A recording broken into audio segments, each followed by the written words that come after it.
Well, hello, folks out there in YouTube land. Got a very interesting show set up for you.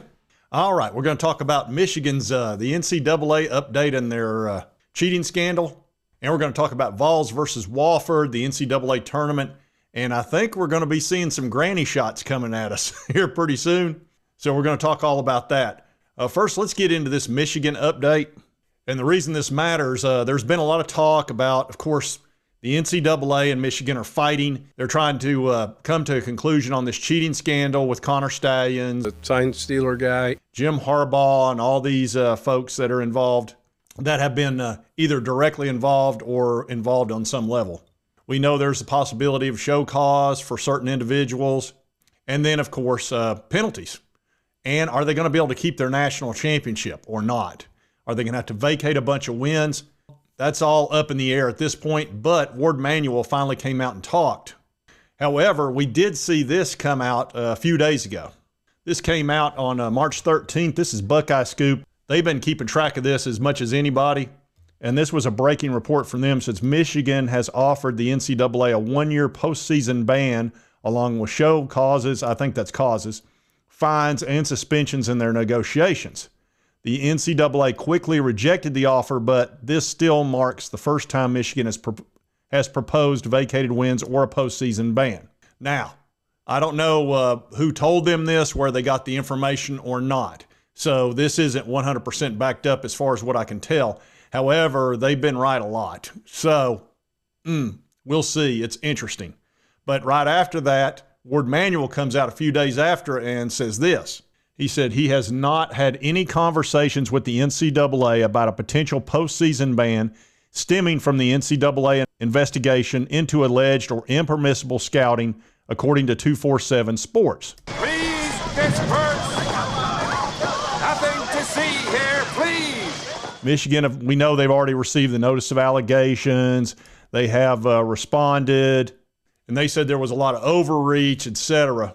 But anyway, the big question on this, and of course the follow-up question is, you may not have had discussions with the NCAA, but have your attorneys, which they have three different groups of attorneys that are fighting this on their behalf. I don't know why you need three, but they have three.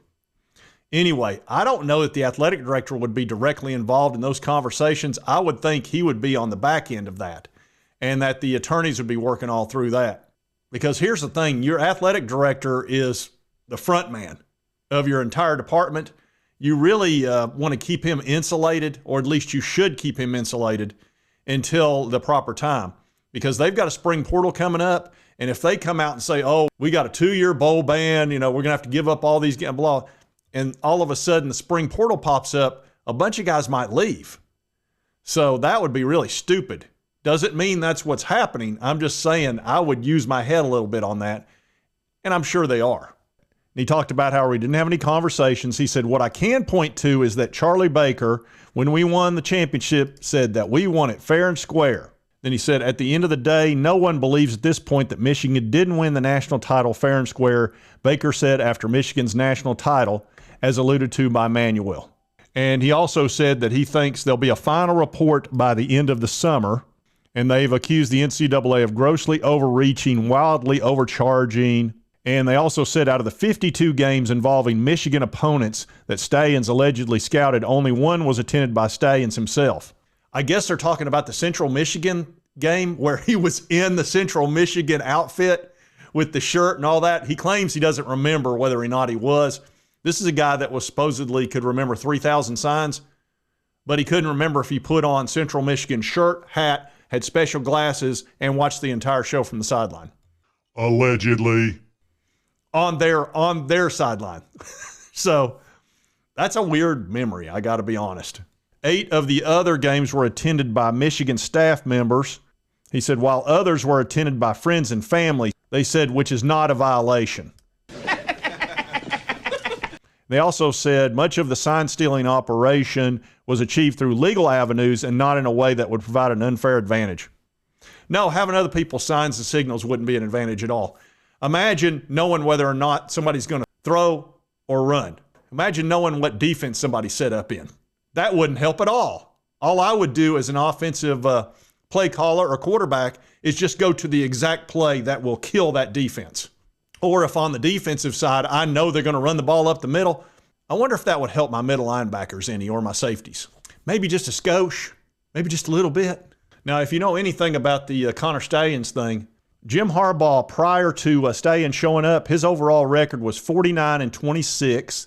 He was 0-5 against Ohio State. Let's see, 3-3 against Michigan State, etc. Then when Connors got hired, they went 40-3. So from 49-26 to 40-3, they beat Ohio State 3 years in a row and appeared in the college football playoff 3 times, 0 times prior to Stalions arriving. So yeah, it might have been a little bit of a help. Now, Buckeye Scoop, of course, replied to what Warde Manuel said. They said, Warde Manuel using half of Charlie Baker's out-of-context quote was extremely telling. Michigan seems to agree that they should have wins vacated, but disagree that those vacated wins should be grounds for stripping the national title. Now, obviously, an Ohio State website is not going to be real prone to being happy with Michigan, but I can go ahead and tell you, everybody in the Big Ten, all of those coaches, all of those staffs, they would love to see Michigan get hammered. They would love it because they're furious. The 2.5 years of getting beat up by Michigan, most of which believe it was because they had their signs, and a lot of people lost their jobs. A lot of people had careers ruined, are furious. I mean, they are so angry. As a matter of fact, when they had a Zoom meeting with Petiti, they were yelling and screaming at him to do something about it. And, of course, he did sideline Harbaugh, suspending for 3 games. And they had suspended him earlier for 3 games over the whole cheeseburger gate. This is a tasty burger. So there's been so much going on with this. It's been incredible. I've never seen a scandal like this in my life. And here's the thing that you just common sense would say, if there's no discussions of a postseason ban, why have you not settled? I mean, settle. Are you crazy? If you're not worried about a postseason ban, well, that means you're definitely not worried about losing the national title or vacated wins.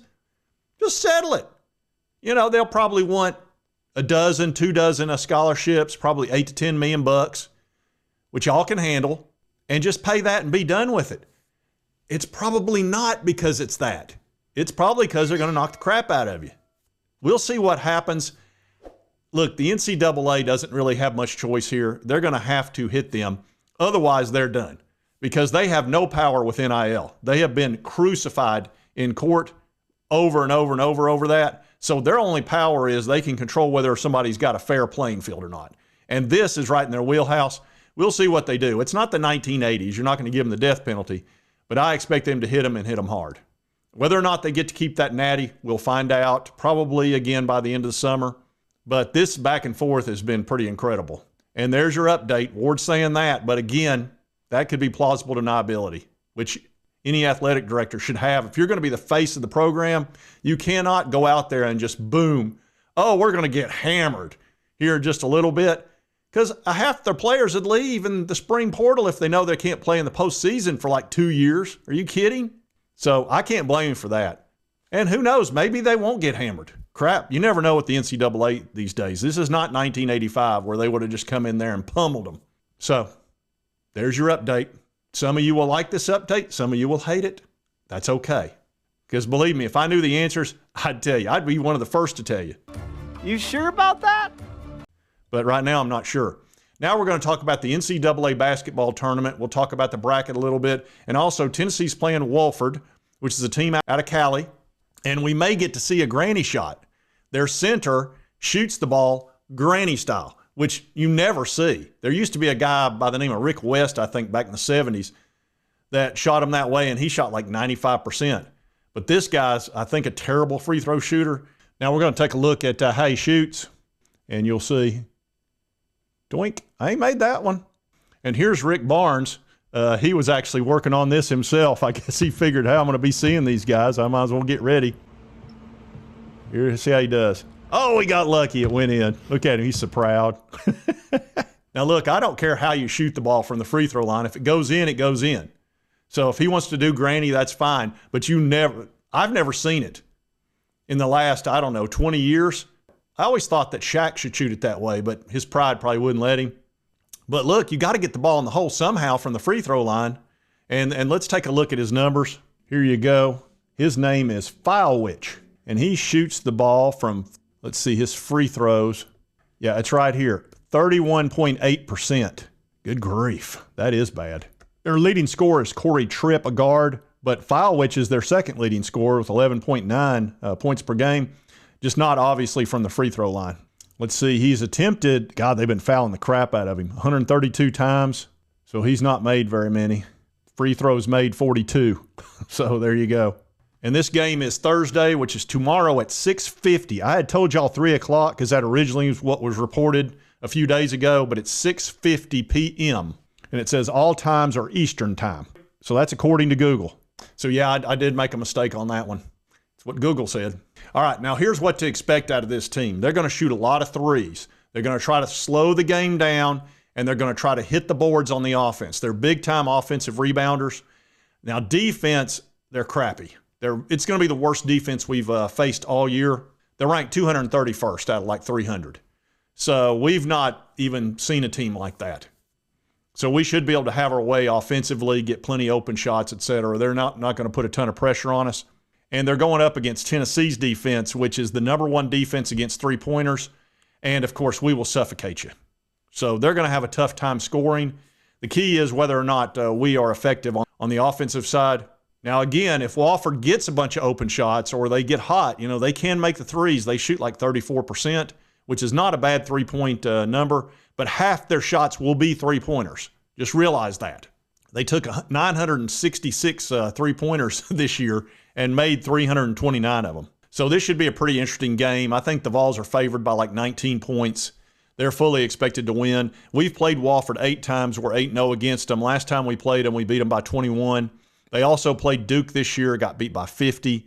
So, look, they were 19-15. They won their little conference tournament. They're on a bit of a heater, so they will have some confidence. But this is not a great team we're going up against. I think they're ranked over 100th. So we should be able to handle them without too much trouble.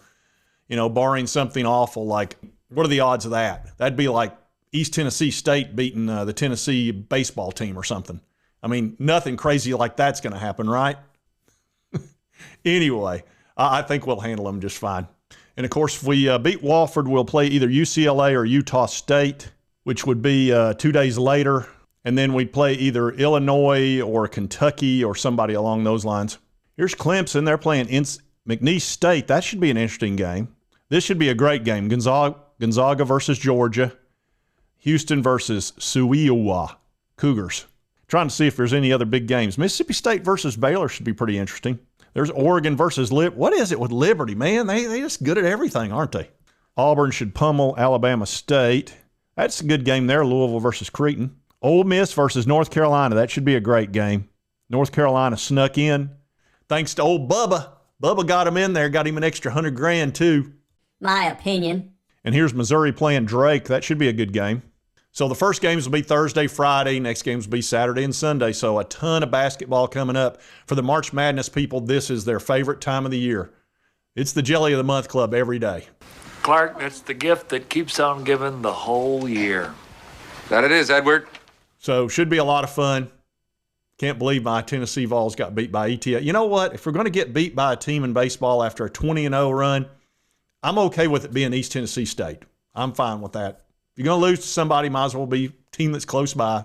And they were super happy. That's a huge win for them. Big feather in their cap. Look, baseball's a fickle sport. Sometimes you're going to lose. It's just the way it is. It's not like football. And there's no crying in baseball. There's no crying. There's no crying in baseball. And if you like this content, be sure to hit that like button. Lets me know continue to cover all these big college sports stories. If you've not subscribed, boom, boom, boom. Button right there won't cost you a dime. Help you get my videos. And right over here is the most recent video that YouTube thinks you'll love. And we'll see you next time on Sports Talk J. Never lie, never cheat, never steal. I was raised with that lesson.